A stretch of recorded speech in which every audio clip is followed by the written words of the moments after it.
Youth Minute is brought to you through the kind courtesy of Cellular World.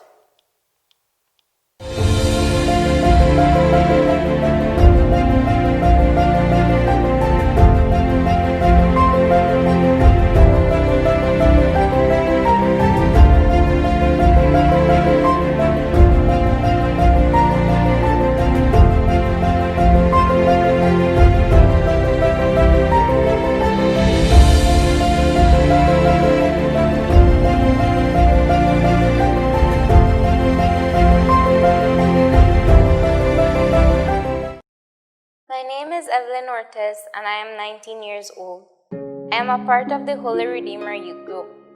From ever since I was little, I was raised and instructed in the Catholic Church.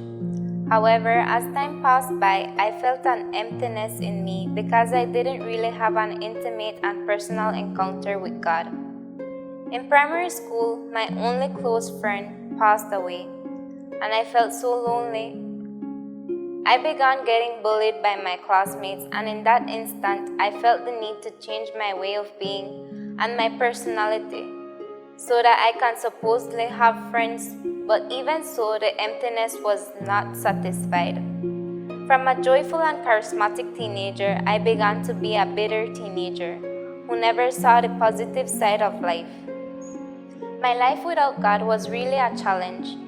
In the midst of confusion and sorrow, I always heard and saw everyone in the church happy, and I thought to myself, why don't I have that joy? Why have I turned into a rock that did not feel any emotions, but I still kept in anger, sorrow, and frustration that always interfered with my state of mind? It was then when my path to depression began. When I got into high school, I lost weight. My self-esteem went down. I felt guilt and hate on myself, and I also had repetitive thoughts on death and suicide. My first encounter with Christ was in a charismatic retreat, which was an unforgettable experience. It was there that I met Jesus, my most faithful friend. That for the first time I felt a love so pure. After the retreat, my conversion started. I began to smile a lot more, and I felt self-assured. I began to understand that I don't necessarily need friends to feel loved. God began molding me little by little, that now I can laugh because I actually feel joy and peace in me.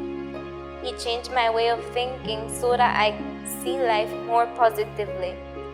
My physical and nutritional wellness began to improve. I did more activities and I socialized with more people that sincerely loves me. God gave me the opportunity to congregate in a youth group so that I can share the wonders that He has done in my life. The will to live grew even though I haven't found the exact purpose that He has for me. But I know that I can trust in Him. Now, I have a partner whom I can talk to anytime during the day and night, and who consoles me. He fills me with love when He permits me to feel His presence. It's a decision to take a step towards God and accept Him in our lives, which is very important. When you take the decision to draw close to Him and you put your effort, He rejoices and draws near to you and helps you much more. It's an unexplainable joy that He makes you experience. There will always be problems and difficulties, but when you trust in Him, nothing else is worth it. The word faith seems small, but it is capable of moving mountains. My favorite verse is Psalms 138:3. On the day I cried out, you answered, you strengthened my spirit. Because in my encounter with the Lord, my soul was ruined and filled with trash. But God took out all of it and gave me a clean heart and another opportunity to begin again. What inspires me to live the will of God are praying the rosary, meditating on scriptures, and listening to my mom's advice. What brings me closer to God are prayer, worship, and adoring the Holy Eucharist. There's no reason to be ashamed or afraid about being a young Catholic and to follow God just because it isn't a trend. Jesus is calling us to stand up amidst the storms and shine forth. And remember that God changes every tear that you shed into drops of joy. Whatever you do not let go, you carry it. What you carry weighs you down and sinks you. Practice the art of letting go and forgive.